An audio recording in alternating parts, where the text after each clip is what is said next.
I just have to take the viewer live to the city of Tshwane. This is where Silius Brink, the mayor of the city of Tshwane, is actually visiting Hammanskraal, and these are live visuals showing residents actually chasing him away. I think they're fed up with promises that they've received from different government or political parties from the time of the ANC and then the DA when the water purification crisis in Hammanskraal started to escalate. They've heard promises from, for instance, the former mayor Solim Simanga, who is now the head of the DA in Gauteng. They've heard promises from Abel Dau, who is there on behalf of Action SA at some point, and even the DA, just making them promises about access to water, first of all, because some of the areas in Hammanskraal have no access to water at all. In some instances or some homes, they have access to water, but it's not clean, drinkable water. So at some point, if I could just remind you, back in 2018, there were very violent protests in Hammanskraal with regards to this very same issue. So today, these are visuals that we're receiving from our team on the ground with Pule Letshwiti-Jones, just showing us how the mayor is being chased away by those residents who say they don't want to hear from him anymore. They don't want to hear from government anymore. This is after, of course, the death toll in the cholera outbreak in Hammanskraal has now moved to 12. It was 10 yesterday when we went to bed. This morning, we were told then by the health department, the National Health Department, that 2 more people had lost their lives because of the water in Hammanskraal. What we also know is that about 100 people have been treated for the same issue in hospitals such as the Jubilee Hospital, which is in Hammanskraal.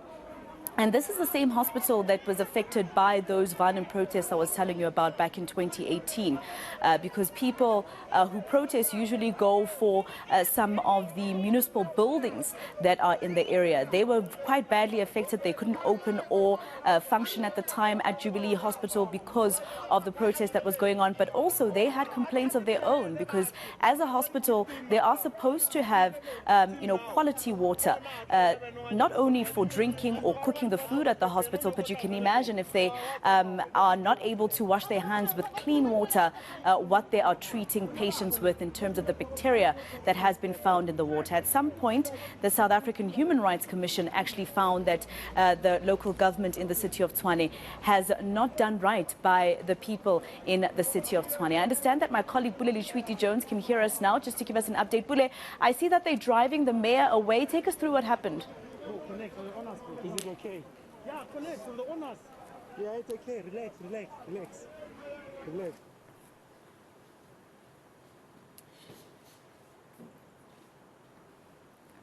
All right, we'll try and connect to Pule Letshwiti-Jones and just stay with those visuals. So the mayor, Silius Brink, I'm sure you heard just a short while ago, I was telling you about some of the things that he said here on Channel, on eNCA, with regards to this particular issue during interviews. He says that the government shouldn't be blamed yet in terms of the 12 deaths of the outbreak of cholera in Hammanskraal, that is in the north of Pretoria, closer to the northwest, actually.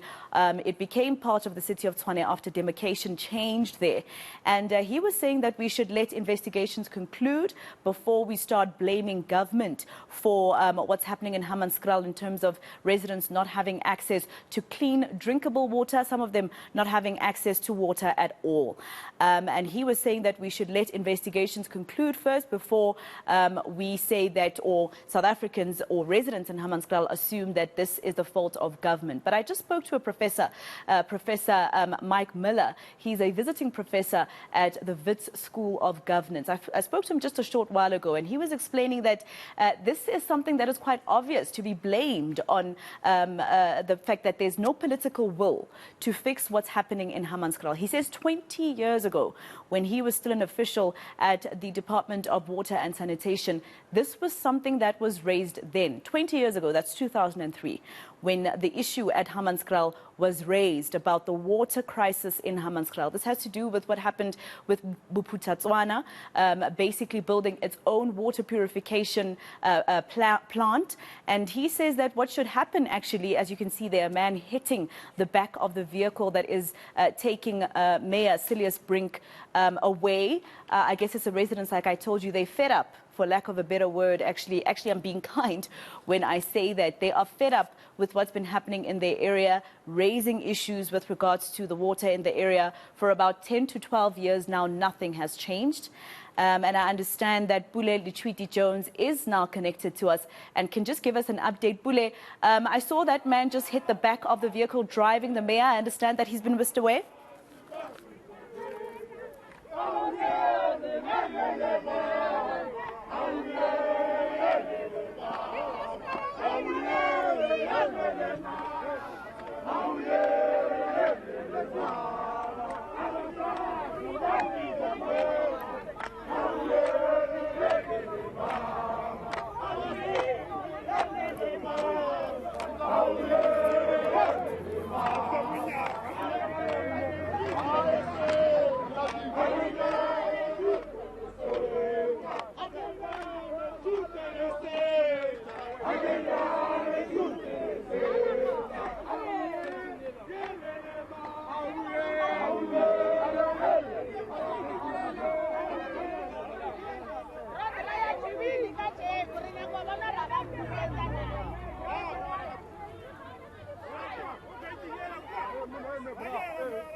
All right, if you've just joined us, these are live visuals coming to you from Hammanskraal, that is in the north of the capital, the city of Tshwane.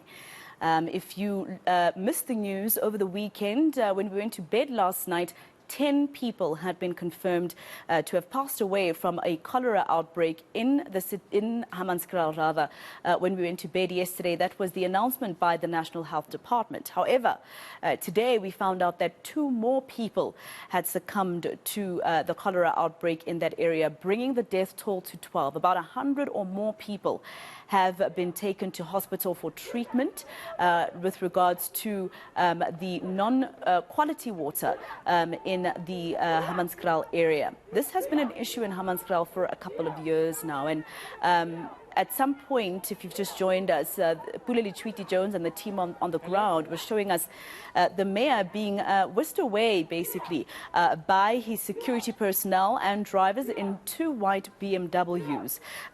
This is because the city, or rather the residents of Hammanskraal, chased him away. They started to hit the car, telling him to leave the area. They're tired of the promises that have been made to them with regards to the water situation there. It's a 10-year-old or more a crisis in Hammanskraal, and people have been complaining about what's happening there when it comes to the water that they're expected to drink and use for other purposes. Pule Letshwiti-Jones, as you can see there, my colleague, live for us in Hammanskraal. Pule, just explain to us what happened that led to the events that we saw earlier on with the mayor being whisked away by his security personnel.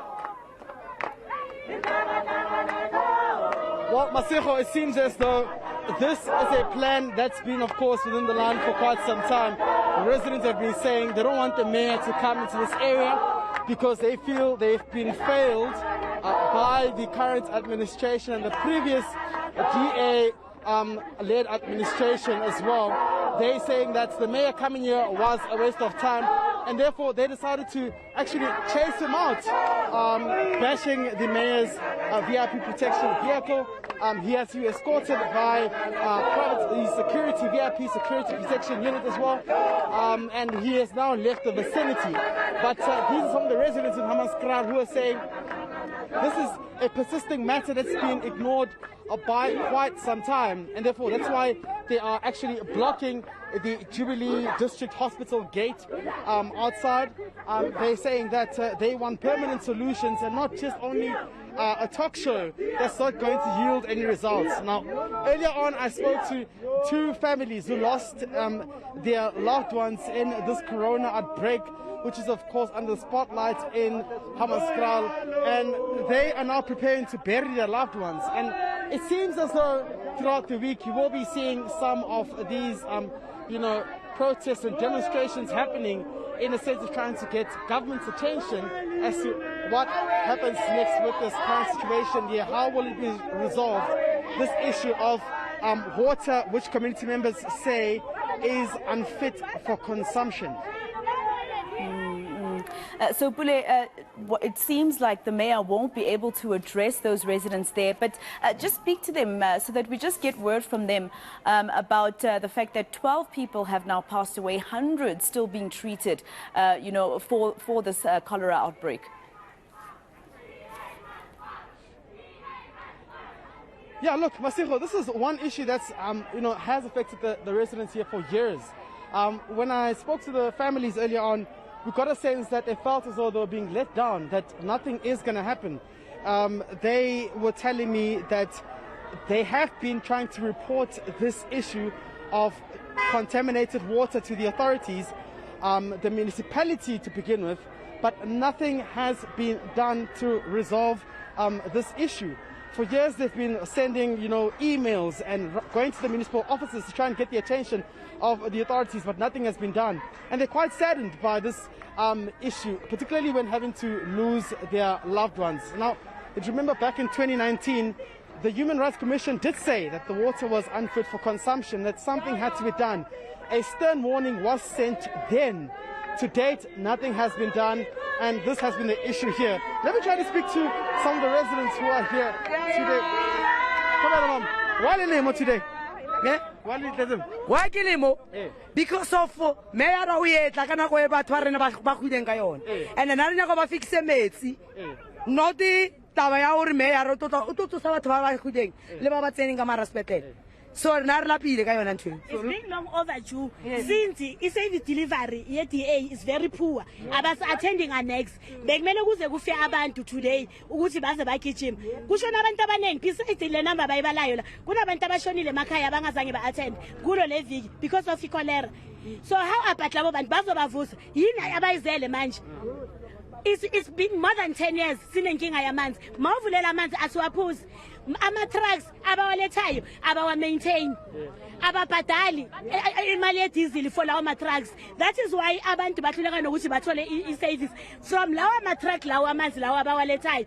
Anyeke ithemba as a whole iwa-day one usupply ngama-truck ayi-2, then after lapho awubhadali udileya ngama-payment. Abantu se-end up siphuza amanzi lawo angcolile noma singafuni bafile manje abantu bethu because of God. So bazoyenzani la? Bafuna ukuzoyenzani la? Yini la mangabawalethelani? Manje umeya wani nixoshile baba. Xoshile no meya. Yeah, nari mukubile meya. Mukubetseng kan. Meyara ha tlamo elelo re na le good service batho ba bantsho. Ha o tsa tšhelete, ha o tsa dinyakwa tsa rena tsa batho ba bantsho a di sa groenkloof. That is wrong. Mayor o baile ke rena batho ba bantsho mara no o supply na batho ba batsho you can claim. What about rena? What about our health? DA must fall, brother. And I want them to look here.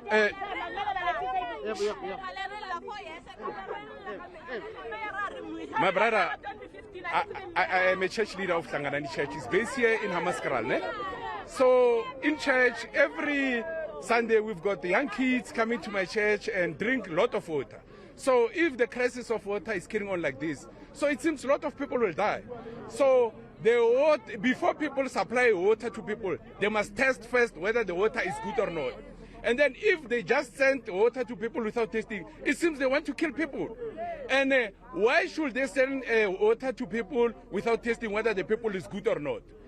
Previously, I was having the lady who was HIV/AIDS. We mixed our stuff and the lady drink and the lady said it's okay, it's okay, it's healed, she's healed. But they said no, that stuff must go to test on laboratory. Why don't they test this water before? So it seems that they don't take the people of Hammanskraal very serious. Yeah, so if this thing continue, my man, it's going to make a huge conflict in this place. Yeah, because people, they will not stay and keep quiet, seeing people drinking water and die. This is a hospital where people came, a lot of people, they came here. Pregnant ladies, old women and everything. So now they must have drips. But you've now chased away the mayor. How are you going to send your message out there? No, it seems, no, my brother, it seems the mayor is not careful on his job. because he was supposed to come and address to the resident each and every step that he's doing. So if he's doing things and not coming to tell people what is going on, then it's a problem. You see? Yeah, so the mayor must be careful. Anything that she or he's doing, he must address the community. You see? Now people they've got the problem of water. People they've died. Now he or she's not here to come and address to people what is going on. So it's a very bad situation, my brother. Thank you very much. Well, Masego, there are some of the views from those on the ground this afternoon regarding why they decided to have the mayor be escorted by his VIP private protection. They are saying the mayor hasn't been adequately addressing his steps of how is he going to be resolving this issue here. But of course, what I can tell is that there are other angry residents here who are saying this is one challenge that's been, of course, that has plagued them for the area for quite some time, for over decades. And it's shocking that only now they want to be seen as acting when, of course, there are deaths that have been recorded. Others claim that already people have died as a result of this contaminated water, and therefore there hasn't been much attention given to this issue. So it is an issue that's quite challenging this area here, and we'll wait to see what the Deputy Minister of Water and Sanitation will be saying when they actually visit this area or this hospital today.